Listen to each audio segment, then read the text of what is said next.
No, no.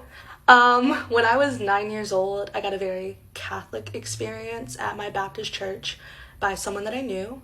He was 12, 13 at the time, and my mother did nothing to protect me, and I still deal with that trauma, but that's okay.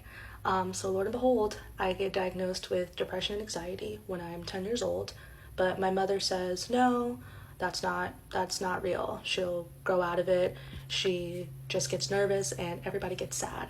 And because my mother, a lot of other African American parents, and they don't believe in mental illness. So this goes up until like I'm in my teens, early teens. I start myself and lack of eating consistently. And the guidance counselor took notice of that, and I ended up getting Baker acted.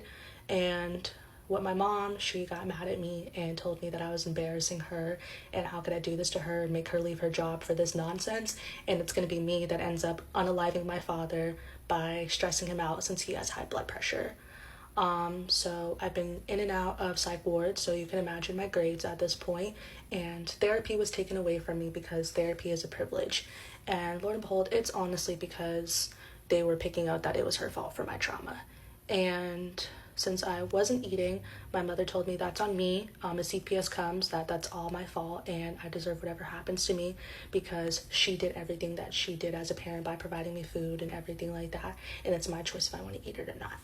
One of my birthdays, I was not being kind to myself, like I said, and her nickname for me was Cutting Board. So I got to deal with being called that. And one of the times I got back from the ward, my sister told me, who's 10 years older than me, by the way, so she would have been 25, she told me to go upstairs and unalive myself because that's all I'll be good at.